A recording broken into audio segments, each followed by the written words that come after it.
অভিশাপ অভিশাপ না দিলেও রুহের হাই বলে একটা কথা আছে, যাকে কোরআনের ভাষায় বলে ফিকারা। কারো ক্ষতি করে ভুলে গেলেও প্রকৃতি কিন্তু ভুলে না। কষ্ট থেকে আসা এক একটা দীর্ঘশ্বাসের হাই আপনার পিছু কখনো ছাড়বে না। এই এভরিওয়ান, আসসালামু আলাইকুম। আমি মৃধা বলছি। আশা করি সবাই ভালো আছেন। আলহামদুলিল্লাহ, আমিও ভালো আছি। যে যেখান থেকে আমার এই ভিডিওটি দেখছেন তাকে অসংখ্য ধন্যবাদ। যারা এখনও ভিডিওটি কন্টিনিউ করছেন, আমার চ্যানেলে ফলো করছেন কিন্তু সাবস্ক্রাইব করেননি, প্লিজ সাবস্ক্রাইব আর একটি লাইক দিয়ে ভিডিওটি দেখা শুরু করবেন।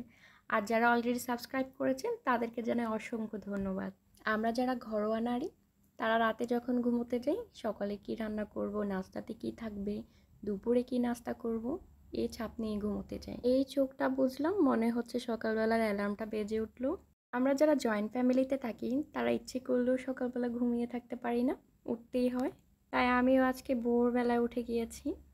আজকে সকালে রুটি আলু ভাজি ছিল, যাকে যার নাস্তা দিয়ে আমি খেয়ে নিয়েছি।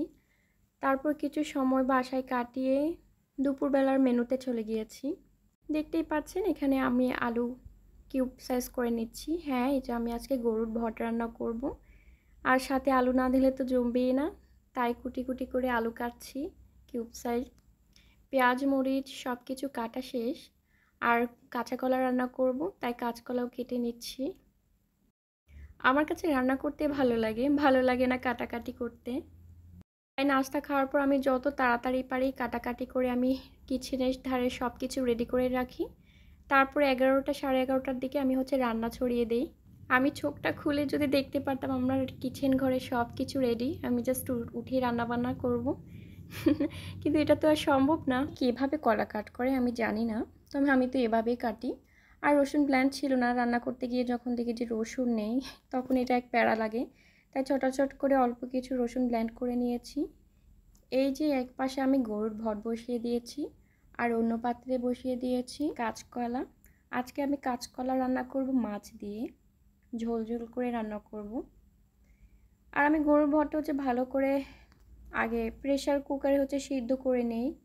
তারপরে মশলাগুলো ভালো করে কষিয়ে কিউব সাইজের আলু দিয়ে একটু কষিয়ে তারপর যে সিদ্ধ করে রাখা ভটগুলো দিয়ে দিই। এভাবেই খেতে মজা লাগে। আমি তো এভাবেই রান্না করি। কে কীভাবে রান্না করেন প্লিজ বলবেন। আমার পরিবারের সবাই বাটা মশলা দিয়ে মাংস রান্না পছন্দ করে, তাই সবসময় চেষ্টা করি বাটা মশলাটাই যেহেতু অ্যাড করতে পারি। এই যে এখানে আমার গরুর ভটের মশলাটা ম্যারিনেট করা প্রায় হয়ে গিয়েছে। অন্যদিকে আমি কলা ভালো করে কষিয়ে নিচ্ছি। এই যে কিউব সাইজ আলুগুলো আমি দিয়ে দিয়েছি, এখন ভালো করে নেড়ে ছেড়ে আমি ঢেকে দিব। অন্যদিকে আমি রাইস কুকারে ভাত বসাবো, তারপর চালগুলো ভালো করে ধুয়ে নিয়েছি।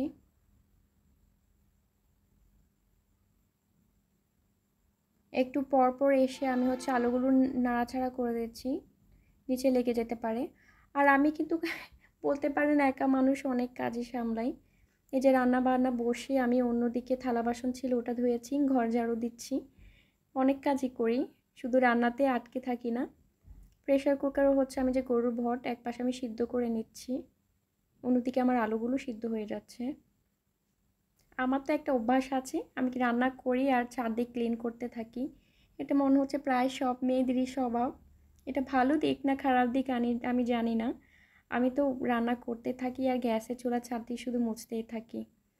তারপর এই যে বেসিনে কিছু বাসন ছিল, ওইগুলো ভালো করে ক্লিন করে নিচ্ছি। অন্যদিকে আমার তরকারিগুলো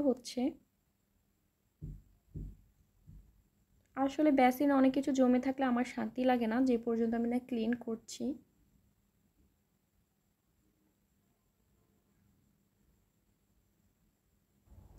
এই যে অন্যদিকে আমি চলে গিয়েছি বেডগুলো একটু ঝেড়ে দিতে। অন্যদিকে আমার ভাত হচ্ছে, তরকারিগুলো আমি টেবিলটাও মুছে নিয়েছিলাম।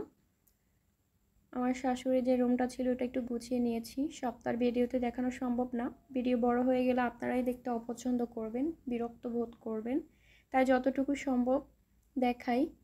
আর সোফাটা আমার সবসময় পরিষ্কার করা হয়, জাস্ট প্রতিদিন একটু ঝাড়াঝাটা করে দিই। এই যে দেখতে পেয়েছেন আমার ভট কিন্তু অলরেডি হয়ে এসেছে।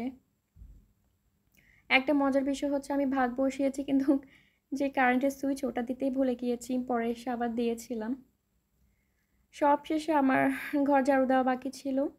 আমি তো পুরো বাসা পরিষ্কার করে এসে লাস্টে আমি আমার রুম ঝাড়ু দিই। আমি গোসল করেছি, নামাজ পড়েছি, সবাইকে লাঞ্চ করতে দিয়ে আমি নিজেও খাবার খেতে বসে গিয়েছি। শুরুতে যে কথাগুলো আপনাদেরকে বলেছি অবশ্যই চেষ্টা করবেন মাথায় রাখতে। কখনো কারো এমন অভিশাপের কারণ হবেন না, নামাজ পড়তে গিয়ে করে হাউমাউ করে কান্না করবেন, কখনো কাউকে কষ্ট দিয়ে কথা বলবেন না। আমার দুপুরে লাঞ্চ শেষে আমি একটু রেস্ট নিয়েছিলাম। তারপরে এই যে এটা ছিল বিকেলবেলা, উঠে আমি কাঁঠাল এনেছিল আমার শ্বশুর, আজকের নাস্তাতে ছিল কাঁঠাল। সবাইকে সবার মতো কাঁঠাল দিয়ে আমিও একটু খেয়ে নিয়েছিলাম। তারপর বাসায় খুবই বোরিং লাগছিল, কি করব চলে গিয়েছিলাম ছাদে। এই যে এটি একটি মালটা গাছ, উপরের তলায় বাসার কাজ চলছে তাই এটা একটু সাইডে করে রাখছে।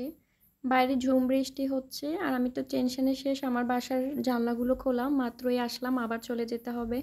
এই যে বাসাটা একটু আপনাদের সাথে শেয়ার করছি। তারপর আমি 15 মিনিটের মধ্যে থেকে চলে গিয়েছি, কারণ আমার বাসার সব জানলা খোলা, ভিজে যাচ্ছে সব। হে এভরিওয়ান, আজকে এই পর্যন্ত। যারা যারা আমার ভিডিওটি এতক্ষণ কন্টিনিউ করেছেন তাদেরকে অনেক ধন্যবাদ। প্লিজ সাবস্ক্রাইব না করলে সাবস্ক্রাইব করে পাশে থাকবেন, আর অবশ্যই একটি লাইক দিবেন, কমেন্টে জানাবেন, আমাকে উৎসাহিত করবেন।